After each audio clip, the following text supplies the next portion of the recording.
Hello and welcome to another virtual author event at the Poison Pen. I'm John Charles and we're delighted to have with us today two of the brightest stars in the mystery genre, Victoria Laurie and Vicki Delany, who's also brought her literary alter ego Eva Gates with her. Before we begin our program, I just have one brief commercial message. The Poison Pen loves having you tune in to our virtual author events, and we love even more when you order books from us. So if you enjoyed the authors' talks today and are intrigued by what they've written, please feel free to either call us or go online and order a copy of Vicki or Victoria's books from us. Now, without further ado, let me welcome Victoria Laurie and Vicki Delany / Eva Gates. Welcome, ladies. Thank you so much for having us. My first question to you is, tell us a little bit about yourselves before you became best-selling authors, or in other words, your backstory. And why don't we start with you, Victoria? Oh, it's so boring. I worked a corporate job, working for the man. I was miserable. I used to work in call centers. I was a manager at call centers.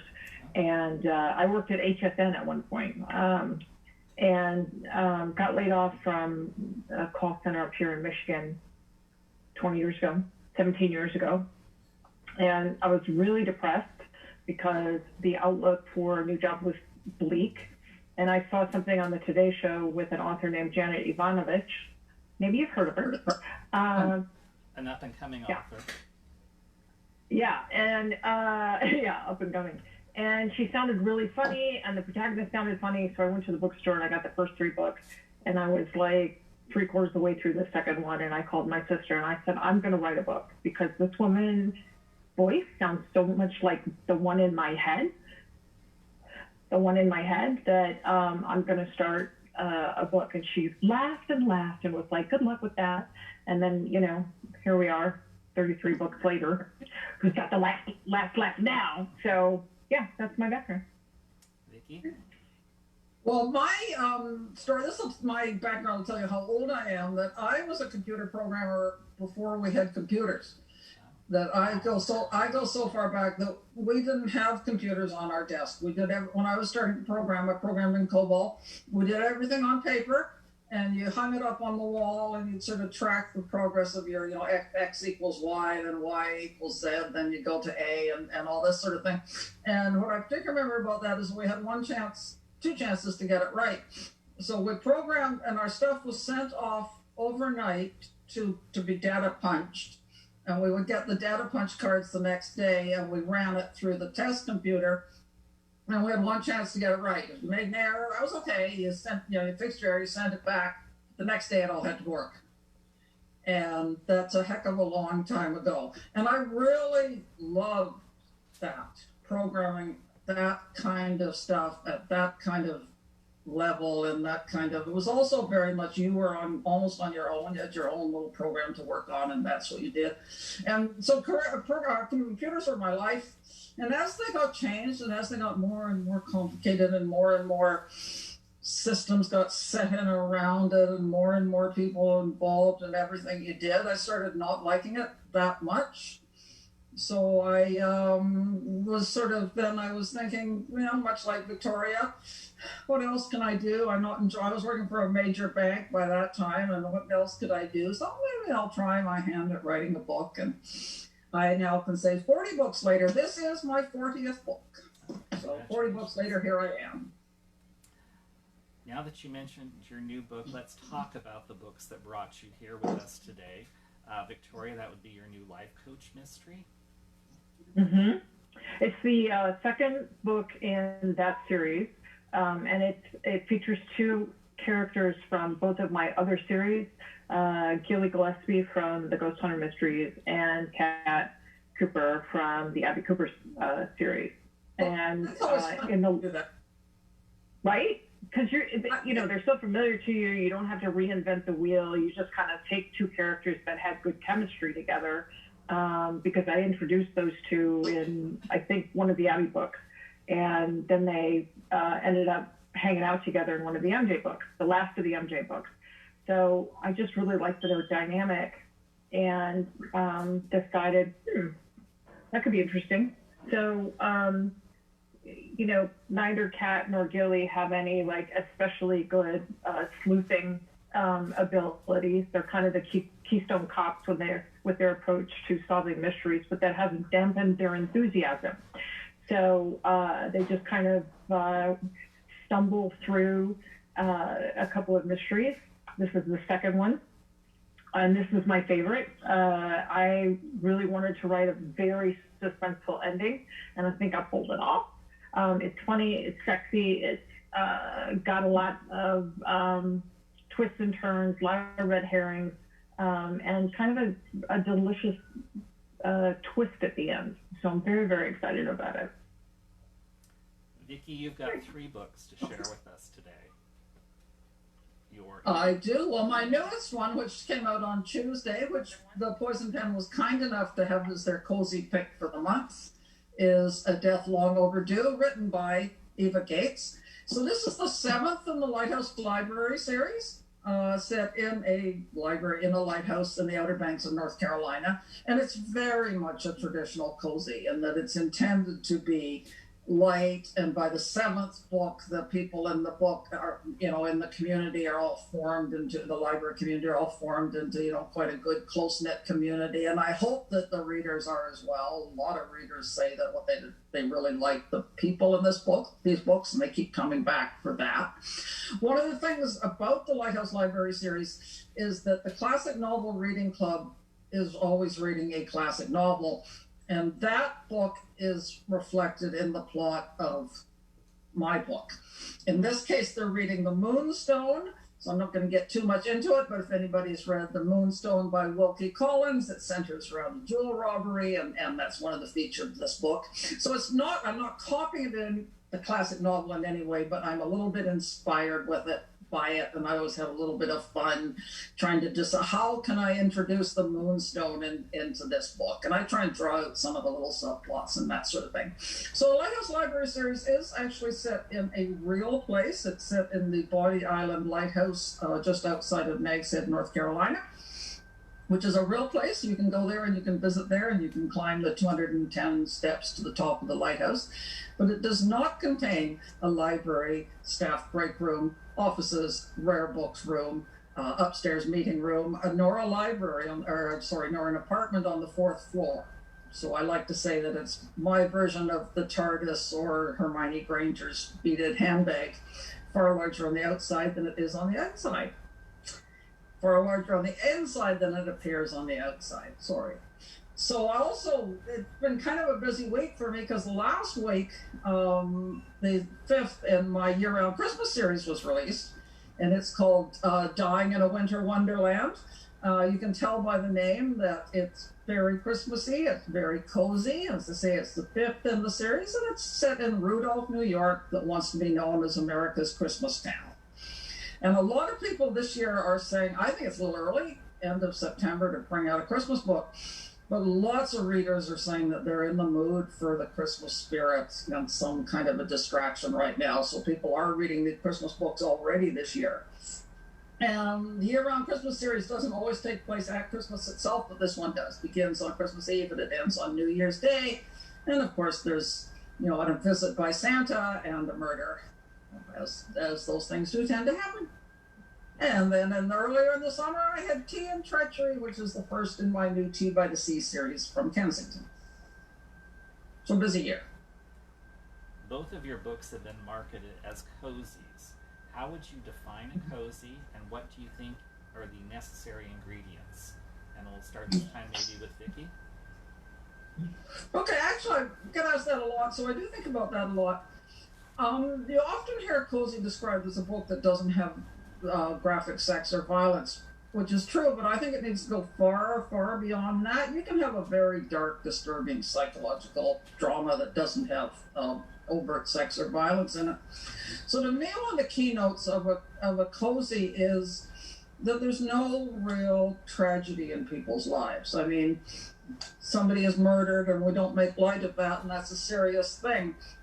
But generally speaking, It doesn't bring generally speaking, it's not a child's not going to be killed. It's not going to be a terrorist attack. It's not the mob or anything like that.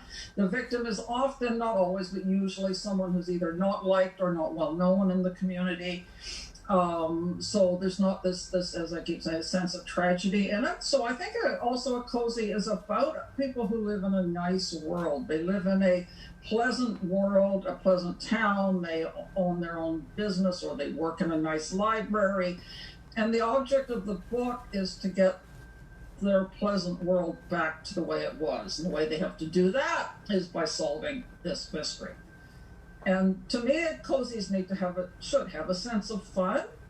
That yes, you're trying to solve a mystery or a murder and people are in danger and all that, but fun kind of needs to be paramount. Not necessarily, the characters aren't necessarily having a great time chasing, being chased through the woods by an axe murderer, but the reader should be having fun with it. And I also think a true cozy mystery is a genuine puzzle mystery. That the author, almost a game of wits, if you will, between the author and the reader, that the author lays out the clues in such a way that the astute reader has a genuine chance of solving the crime slightly before the protagonist does, in a way that if the reader was to go back and read the book the second time, they would say, oh yes, John changed his shoes, I forgot that. That's how we know that John is the killer. So that true puzzle mystery for me is a key for me. Is the key for a cozy. So, Victoria? What else can I add to that? Like, that was spectacular.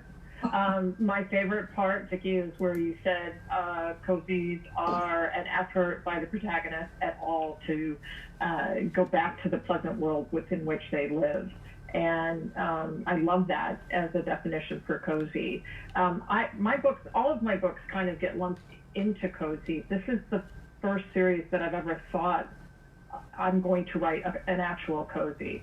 My other books are predominantly paranormal mysteries, but they have a kind of a cute cover, so people assume, oh, that's a cozy. So in this book, I have to rein in my sailor's mouth, which is really hard, I have to also, lead with humor. That is sort of the prevailing theme to me, because I want you to have suspense, and I want you to have joy between the pages. And I also love a good cozy with some delicious food. So I'm always trying to put in something yummy, a coffee cake or cupcakes or brownies, right? Comfort food. Absolutely. Yeah, so I guess that's all I can add on top of Vicki's definition, because it was phenomenal. So, yeah. Thank you. I think that, and some people say, well, why do we quibble over what things are? But I actually think labeling subgenres and that can be pretty important. My Constable Molly Smith series, an earlier series of books that I wrote for Poison Pen Press, actually, Barbara Peters was my editor there, had eight books in the series, and it was a pretty gritty police procedural. The police were dealing with stuff that police deal with, and a lot of times it was called a cozy because it was about a young woman living in her hometown, and her mother was one of the characters. It wasn't cozy at all. And I didn't like to think that people would pick it up thinking it was a cozy, and then there's a former soldier who's thinking of shooting himself. He's sitting there, wanting to put a bullet through his head. So I think it's important that if things are going to be labeled, they be labeled properly. I agree, 100%. Yeah, that's been my problem with my two other series, is people pick them up expecting them to be light and fun, no swearing, no recklessness, nothing too dark, and they are some of the new readers can become a little shocked, and you never want to take the reader out of the story, right? You want them to be immersed, and you don't want them to trip on something where they are then, I didn't know this was going to go this way. So Vicki, I 100% agree with you.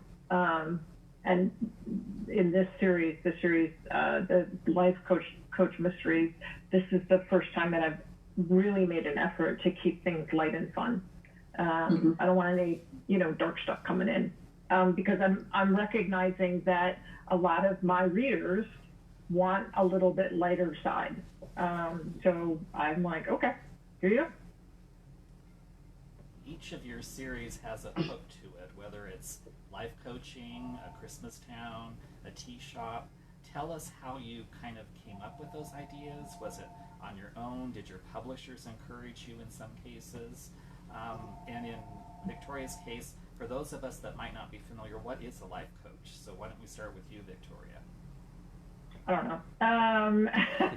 I'll be honest with you. I didn't do any research for a life coach because I didn't want Kat to have any training. I wanted her to kind of go into it thinking, I am a successful businesswoman and I've sold my business for millions of dollars, and now my new purpose in life is telling people what to do with their life. And she immediately gets in over her head because people are complicated and Kat is used to giving orders. And so this is a whole new shtick for her, but she's got such a big heart that she's going to continue to pursue it. So basically, from Kat's point of view, being a life coach is simply almost being a life therapist, right? You are off track and you want to get back on track. And so that's what her specialty is finding these clients that are a hot mess and trying to put them back on track. Vicki? Okay, for the Lighthouse Library series, that was actually a work for hire from Penguin for the first book. A work for hire, for those who don't know it, is far more common than a lot of people realize. What that means is that the publisher comes up with the idea and then goes about looking for a writer to write it. And that's the best examples by far of that, of course, are Carolyn Keene in the Nancy Drew series and Franklin W. Dixon and the Hardy Boys, right? There's a ton of people that write under the name of and Murder She Wrote. Murder She Wrote. Yeah, which is still, there are still books coming out by Jessica Fletcher. So anyway, so Penguin came up with this idea. But the work for hire is usually very broad. I mean, they don't give you this detailed outline or anything. It was essentially a librarian from Boston who moves to the Outer Banks to work in the Body Island Lighthouse Library. What can you do with that? Can you do that was the first thing. So the first thing I said was, yes, I can do with that. I have never been to the Outer Banks in my life. I sat down and started to write the book, and then I thought, maybe I should go there. So I did go there, and I went to the Body Island Lighthouse, and I really enjoyed it a lot. So there were 3 books in that series. Something also to say about the work for hire is they gave me that outline that I've explained to you in one sentence, and from then on, it's all up to me. They gave me the main character's background, but she still is mine, because all the quirks of her personality are things that I came up with, and all the quirks of the people that she works with and that she knows I came up with. So I wrote 3 books for that with Penguin, and then there was the great cozy massacre at Penguin when they let go an enormous number of their writers, including Eva Gates. And in an almost unprecedented turn of affairs, they actually gave me the copyright to it. There's a work for hire. The publisher owns the copyright, not the author. And Penguin almost never gives their copyright up, and they did. They gave it to me, and the fairly new publisher at the time, Crooked Lane, wanted to carry on with it. So this is now the 7th book. The 8th book is coming out next year, and I've just signed contracts for books 9 and 10. So I'm glad to say that I think it's going pretty well.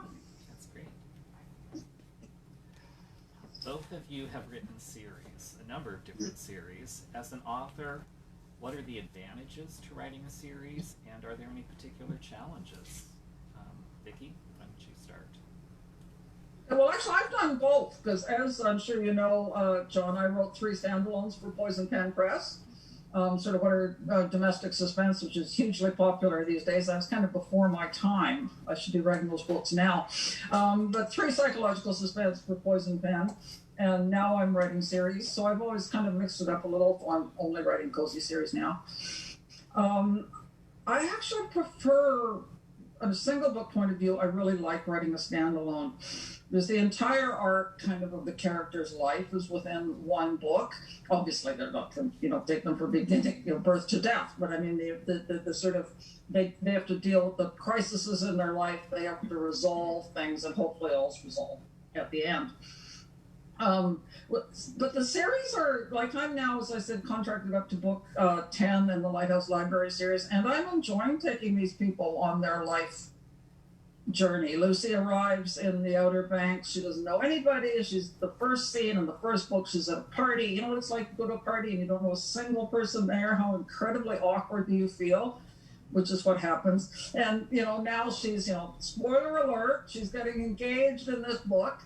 And, she's got this great circle of friends and all that sort of stuff. And so I found that writing these series, the development of the minor characters can be really interesting to do. You take them in directions that you never thought that you would, and suddenly the minor, the major characters too, but the minor's not really the word, the sub-characters can do really surprising things to you, and sometimes in book 4 or 5, a minor character suddenly appears out of nowhere and takes on a major part.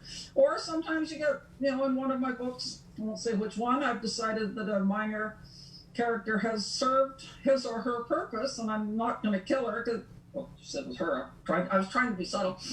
I'm not going to kill her off, because the Cozy series, you don't kill off a character that everybody likes, but I've thought of an inventive way of having her leave that will leave room for someone else to move in and also now be an engaged character in the book. So that's what I like about series versus standalones. Yes. Victoria? For me, I've written a couple of standalones. And I think When, which was a YA thriller, was absolutely one of my favorite books that I've ever produced. It just turned out exactly the way I wanted it to. And Vicki, I'm sure you can appreciate this. You have an idea of what you want, out of the book, and sometimes it falls a little short, right? It's rare for it to really come alive. And so I loved that book. And I have gotten a lot of pressure to write a sequel. And I just haven't, it's just not, the meat isn't there anymore. So I'm not quite sure what that will look like. But for my other series, all 3 of my other series, I love those girls. They become your sisters. They become your confidants. They speak for you in ways where you sometimes feel muted or have to restrain yourself. So I love that aspect of being able to say what I feel without reservation and without an edit button. And I also love taking the characters on a long journey where they age, they go in and out of relationships. There's my favorite comic growing up was Family Circus, and I loved, I think it was Family Circus. Yeah, it was the one where all the kids grew up, right? Am I thinking of the right one? I can't remember. Anyway, there was a comic strip where all the kids grew up and went off and had children of their own, and that was such a novelty at that time. For better or for better or for worse? Yeah, for better or for worse. Yes, thank you. And I was... The dog died. The dog, I was going to say, I don't know if you know this, the dog actually died in that because the author realized that she was aging the family, and this was now becoming the world's longest living ever dog. So the time had come, and she deliberately wrote him out to go on a really high note, right? He saved the little girl. So anyway, that's side, yeah. Well, that's, at the time it was such a unique thing, and it really inspired me in my thought process of, if these books have a long life, which hopefully they always do, the series have a long life, what's going to be what's the actual long arc going to be? Are these characters going to stay single? Are they going to go through a divorce? Are they, someone going to develop a drinking problem? Like, there's all sorts of stuff that you can throw in to heighten the drama and heighten the burden carried by the protagonist. So for me, I love writing series, and the longer the better for me. I just love it. Is it a challenge when you're doing a series, like book 8 or so, to write that so that someone who doesn't know the other books can enjoy that book on its own? How do you approach that as an author? And maybe start with Vicki. Okay. Yeah, go ahead, Vicki. Okay. Actually, and that is always been a challenge. That you don't want to bore the long-term writer, but you got to give the long-term reader, but you got to give the new reader enough information that that they'll know what's going on. So essentially, in mystery novels, very few people actually leave something on a cliffhanger. It does happen now and again. One of my daughters used to be a really, really keen reader of fantasy, and she just finally gave up because she couldn't stand these long-winded fantasy novels where you're, 8 books or 2 or 3 books in, and it ends on a cliffhanger, and then the author doesn't write another book. We don't often get that in mystery novels. When you do, I'm not a fan of it either, because you read a book and then chances are a year later you read the next one. Do you remember all the nuances of what happened in the one with the cliffhanger? No. So usually in mysteries, in mine, and certainly in mine, the plot stands completely on its own. There's no referring back to what happened. Well, it might refer back to what happened before, but it's not. You haven't missed anything if you haven't read the other book. And yeah, you've got to put in a few things about the character's background. But generally, I am writing for people who have been reading the series all the way through. So I don't put in a whole lot of where they came from and that sort of stuff. But I try and put in enough. It's a fine balance. Mm-hmm. For sure. For me, it's I tend to bring you into the present quickly. And I usually devote no more than like 2 or 3 paragraphs to catch you up to speed. For me, the hardest thing, because as Vicki said, you write each individual plot and each individual book has to really stand on its own. So the hardest thing can be sometimes drawing from a history, like you have a sub-character come back in and there has to be a reference of some kind, and you don't want to give the killer away, right? So that can be a little tricky. And I've run into that actually cross series because I brought a character in who was in a book I wrote, 10 years ago in the Abby Cooper series, brought him into the Cat Life Coach Mystery series, and he's a fantastic character. I absolutely love him. So I had to kind of keep some of his past very mysterious, which actually worked in my favor. So sometimes it can really work out where not knowing anything and having a little bit of curiosity, like where is this going to go? When if the reader was entertained by that book and they want to go back and buy the rest of the series, which hopefully they do, then they can have fun discovering that character again. Discovering, oh, he was okay, they can kind of make those loops. So, I think I never approach a book necessarily like, okay, here's your major cliffhanger, and here we go again. I did have, to my fans, I'm so sorry, to my fans in the Abby Cooper series, I left them on a cliffhanger, but it had nothing to do with that book. And the reason I did that was because so many fans ended up saying to me, I always read the last page first. And I was aghast. When you put so much time and effort and energy into hiding who that person is, and they go and they read it first. And so I wanted them to read a page where it would not tell them who who did anything in the book. So it's a completely different mystery about to start. So that was fun. Actually, that's actually a good point about you know, you don't want to end on a cliffhanger, meaning the killer is at the end. Yeah.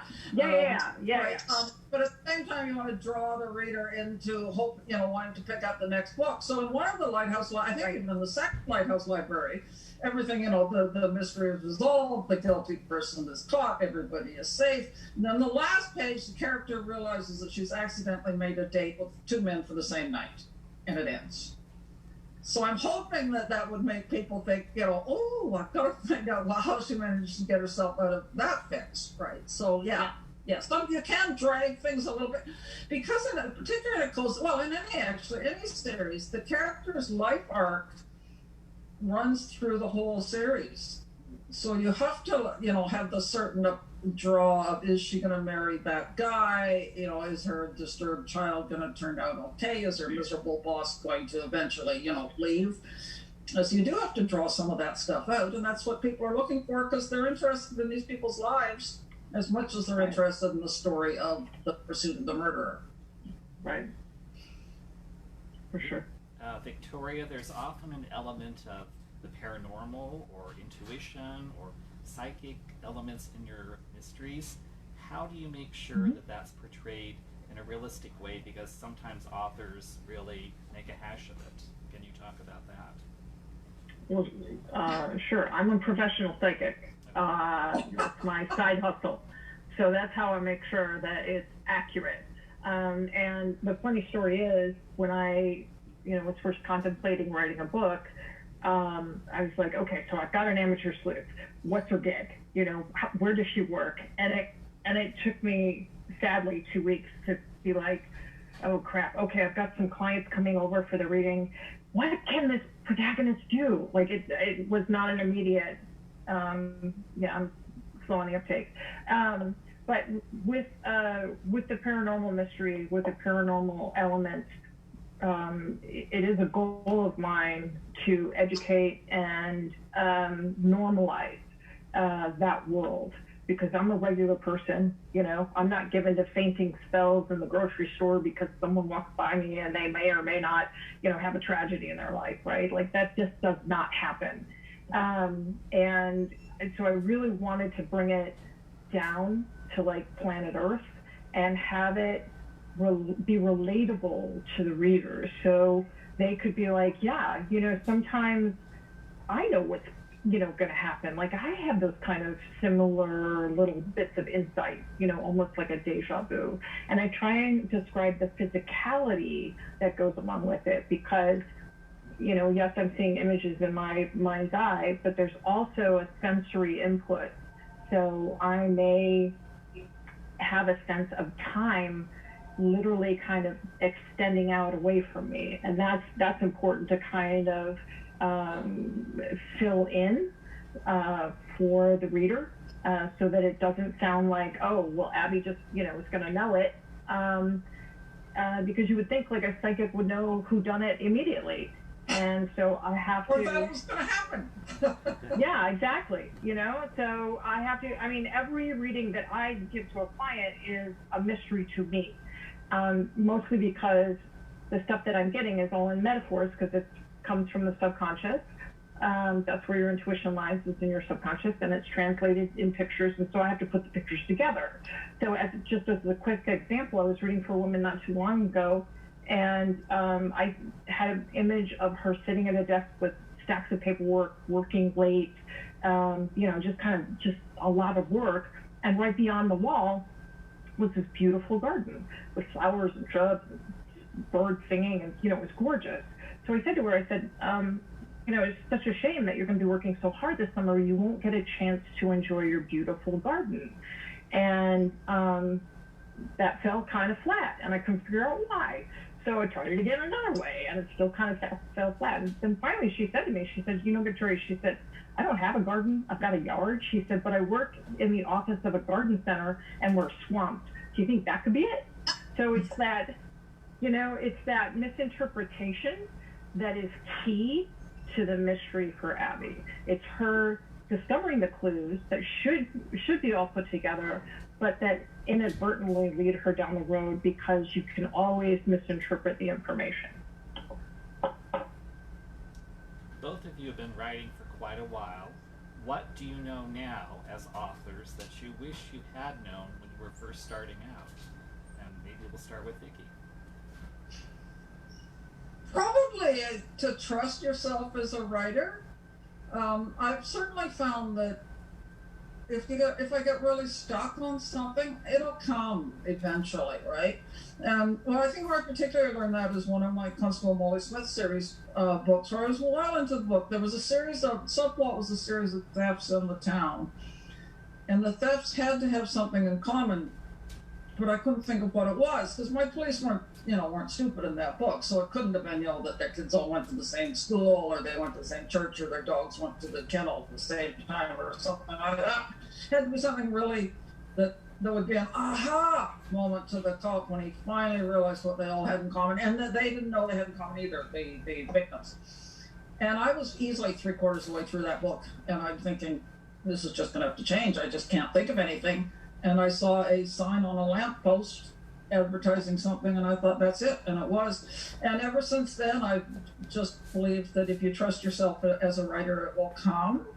And I've done a lot of teaching of creative writing, giving workshops and that, and you meet so many people that are on their 4th manuscript because, they've started the first 3 and they were great guns, and then they got to the middle and they couldn't get, so they threw it out and they started, something totally and completely different.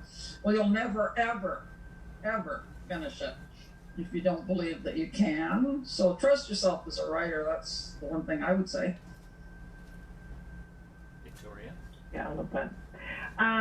For me, I didn't realize how much work actually went into writing a book.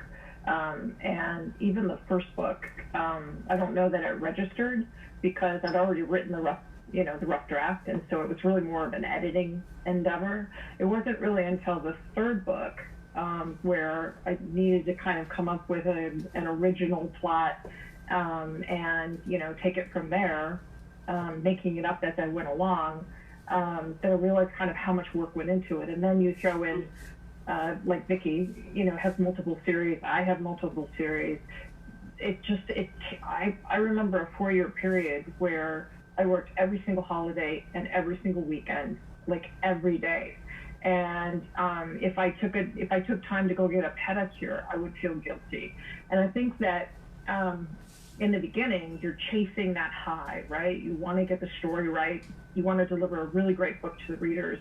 You want a good twisty ending. And you're chasing that, and you can kind of continue to come up with so many ideas that you lose the time to actually write them all.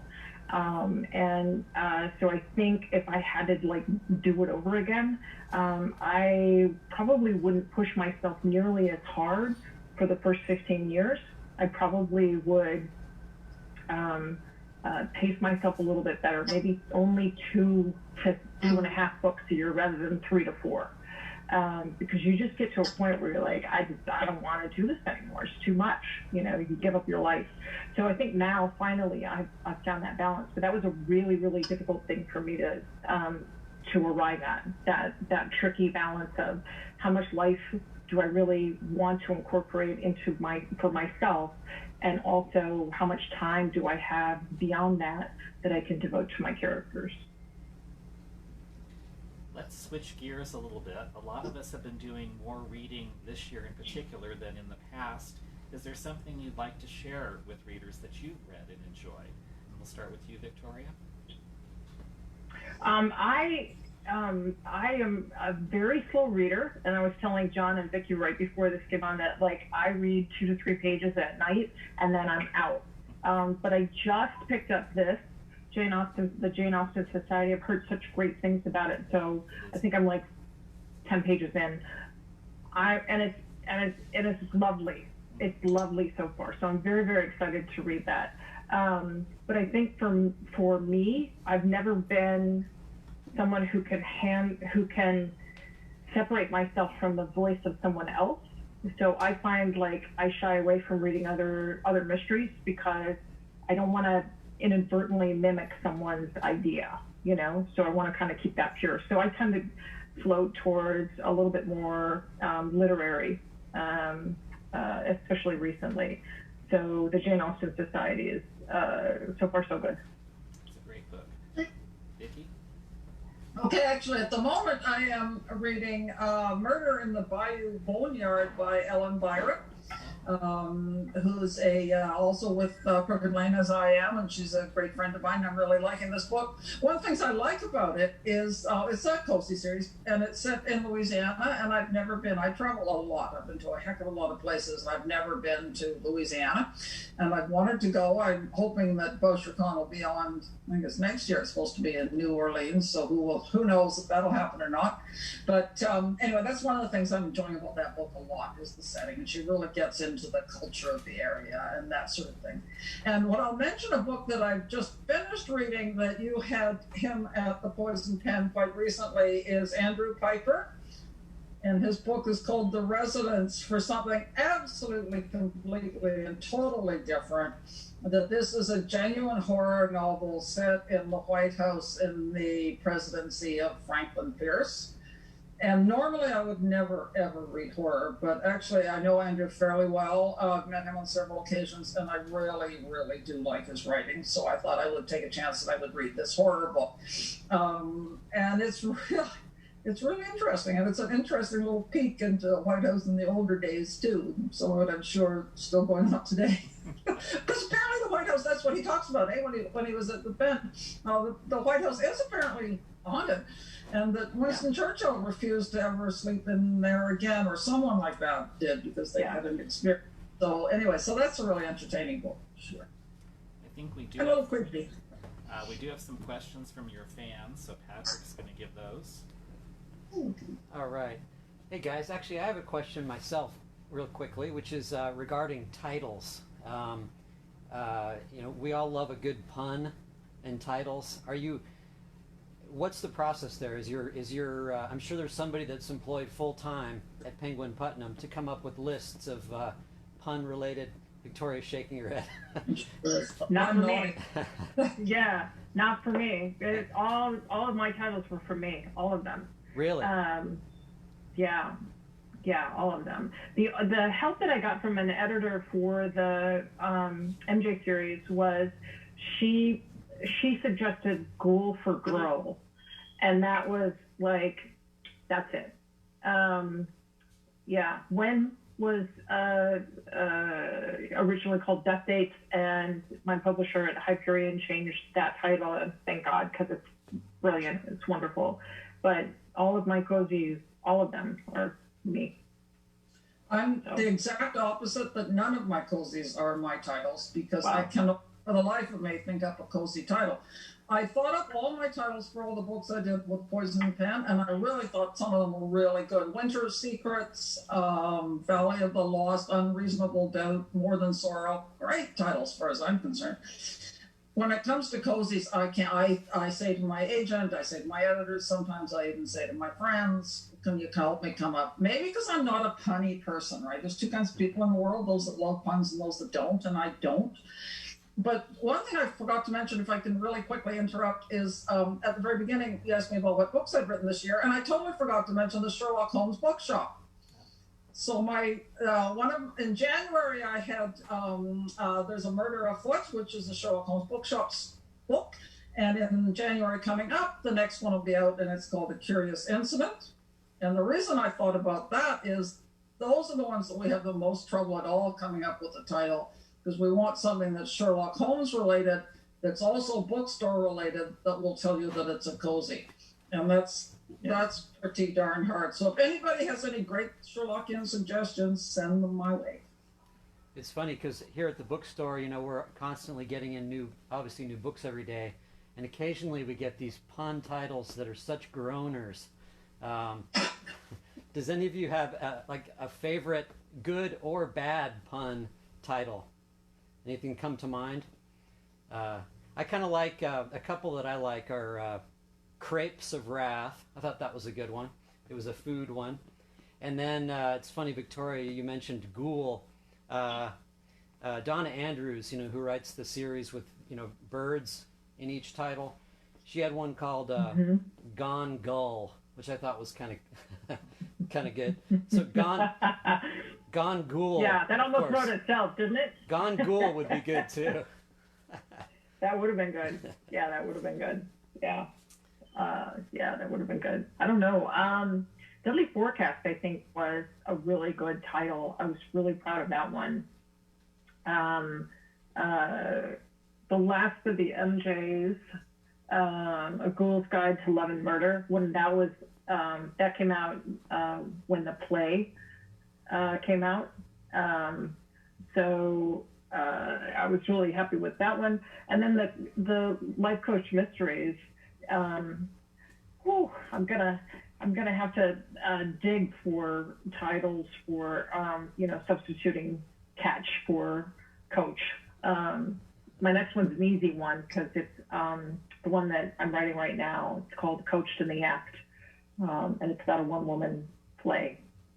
So far it's been easy, but I have a feeling the 4th, 5th, 6th, and 7th are going to be a little bit tricky. So we'll see.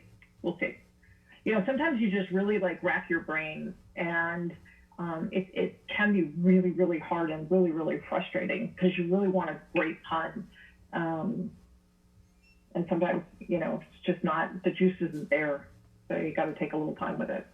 It's funny, Victoria, when you were talking a minute ago about your psychic, your session and that vision that you had, I thought that you were mistaking it as your own reality, and that you were on deadline, and that, that's what I was thinking when you said that, a big pile of work.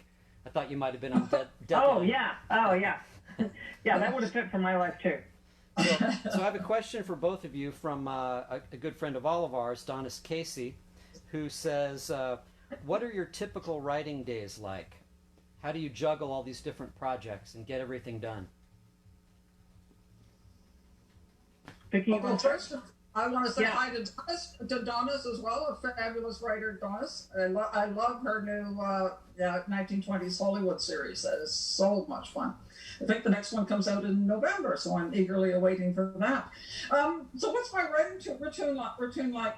Generally speaking, I write every single day of the year if I'm at home. I travel a lot, as I said, and I never write when I'm traveling, almost never write when I'm traveling something. But when I'm at home, it is my schedule to write every day, every morning, start about 9 o'clock. And one thing for me is that I have a special little laptop computer that is designated for writing books only on. It's never been set up with Facebook, with email or anything like that, because I find that I just can't be on my main computer, or, the fingers are just wandering and you're opening Facebook and then you fall down the rabbit hole, and an hour later you're reading tweets about what happened in the news last night. So I have a special little computer that is devoted only to, I don't even do blog posts or things like that on it. I only write books on it. And that's how I keep myself focused in my writing life. Because I just get too distracted too easily. So rather than fight distraction, I just move myself away from it. It's in a different space in my house than the main computer. I'll take a break every couple of hours and go and sit at my email and fall down the rabbit hole, but not every 5 minutes. So. That's a genius idea, Vicki. That is an absolutely genius idea. And I'm thinking okay, so this weekend I'm going to go out and buy another computer because, I'm write a page, check Twitter, write a page, check Facebook. And then also, if you don't want all that other stuff, $100, $120, $200 will get you a fine little laptop that, is all you need. Exactly. Yeah. So for me, I also try and write every day. I try to, put in some life along with that. So my day started at 6 on Twitter until 9, and then I had a weightlifting class with a British Olympian who was doing Zoom, and it's really cool because there are people from all over the world on this class. And then take a dog for a 4-mile hike. And if this was a normal day, I would have come home and then probably written from 2:30 to probably 5:30. and then I schedule all my readings for the evening. I usually only do 3 a night. So that's a very typical day for me. It's physically intense, and then it's, write as fast as I can in that 2.5-hour span. For me, to keep me on track, I've tried to do an Excel spreadsheet for each book, and I have to put in at least 1 page a day, because that really helps, I feel, with the flow of the story, because it's so easy to go a couple days without writing, and then you get back to it and you're like, wait, where was I? And you end up kind of repeating yourself, and it makes the editorial process that much harder. So if I can just write even just a page a day, oftentimes it'll turn into 3, 4, 5, 6, 7. My record's 42 pages in one day. I'm not going to repeat that ever. That was 10,000 words. That was insane. But if I can just kind of keep that little log going, I find that I can usually spit out a book in about 30 days. Wow. Okay, I have a viewer named Christine who asks, what character do you most relate to? I suppose in all your different series. I'd like to think I most relate to Gemma Doyle in the Sherlock Holmes Bookshop series, because I'm that smart, but I'm not. So the Sherlock Holmes Bookshop series, she is actually the Sherlock Holmes character. And I've had a lot of fun with that, trying to, reimagine Sherlock Holmes as a modern young woman who owns a bookstore. But that's only because I have all the time in the world to lay down all the clues. She notices a bit of dirt on his lapel and immediately assumes that he was, in Cape Town 3 years ago. I can lay all that clue down and decide how I'm going to think about it doing it. So anyway, that's not me. Who do I relate to as one of my characters? Probably none of them. They're all younger than me, much younger than me. I don't really think I relate to any of my characters very well. So fascinating. Yeah, I relate to all of them, honestly. They're all like parts of me, honestly, all of them. I write in first person, so it's really easy. It flows from me. Abby is probably the most like me professionally, for sure, and temperamentally, certainly with the sailor mouth. So Abby probably is the most like me, but I loved when I wrote MJ because I felt kind of fearless. And I'm really enjoying Kat because Kat's a little bit older. She's in her 40s. And I'm a little bit beyond that, but not too far. So I love kind of the maturity that comes with Kat, because every time I go back to Abby is a little bit on the immature side. So that's 30-something-year-old Victoria versus now it's, a little closer, I think, to Kat. So it's, you evolve. All right. Diane asks, do you completely finish writing one book before starting the next? Or can you write 2 projects simultaneously? Victoria? Yeah, I typically, like, if you can handle it, I will be writing a rough draft, editing another book, and then probably doing proofs on a third. So it's that trying to, boom, boom, boom, boom.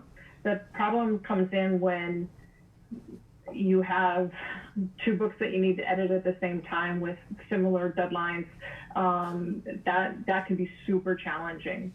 So I just keep a cheat sheet of all of the characters that I'm introducing, the new characters that I'm introducing, and like a little line of who they are and how they relate, and what page they were introduced on. And that keeps me, it's kind of like tuning into your favorite television show once a week.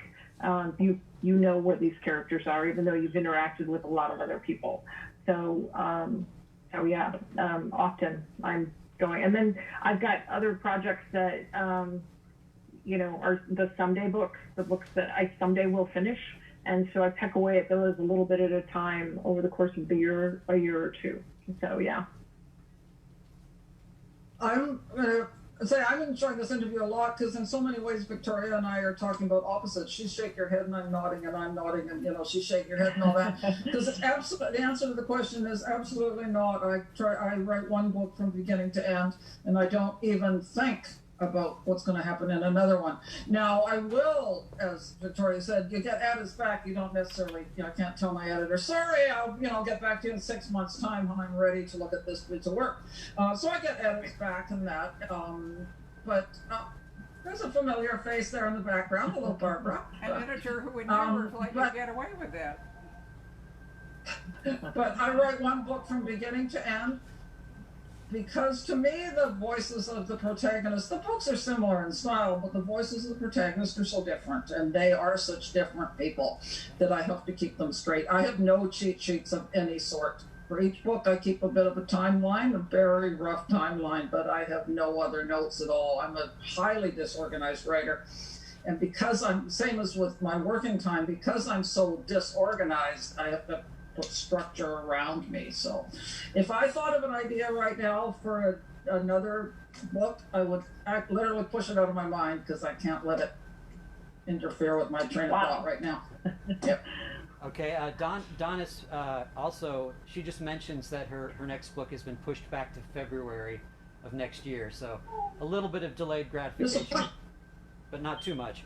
But she also asked, Vicki, have you also considered doing a crossover novel?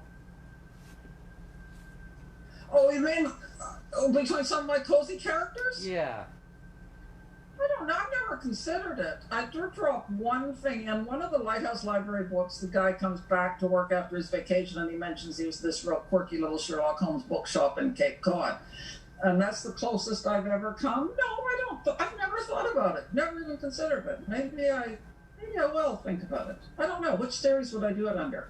I don't know. Tell Donis to write me if she has ideas. Maybe you could collaborate on something. And then let's see, we should probably actually collaborate with Donis. Yes, that would be fun. Our time periods are a little different, though, I'm afraid. Just as a final question, somebody asked a very practical thing, which is, what are your websites? They reach you. Yeah, how can they reach you on the website? VictoriaLaurie.com. Thank you. VictoriaLaurie.com. And I'm Vicki Delany. I will put those. I will list those on the Facebook feed. Okay, can I mention that my name was spelled incorrectly on some of the notices about this event? It is VickiDelany.com. Got it. And I'm on Facebook, Twitter, and Instagram under Vicki Delany, mostly under Vicki Delany, and Eva Gates has a couple of mentions someplace too. So, Vicki, I think I put a and Y. thank you. I put a Y at the end of your Sorry? name. I fear that I put a Y at the end of your name somewhere. I apologize. That's my fault. Yep. I will fix that. Yep. And my surname is Delany, which is a not uncommon name, but it's spelled uncommonly, which is not always easy because it's misspelled all the time. Got it. That's it, John. I think that will wrap up our Victoria and Vicki show. We'd like to thank both authors for being with us today, and thank you for tuning in. Thank you for having us. Thank you. This was delightful. Thank Thanks. you.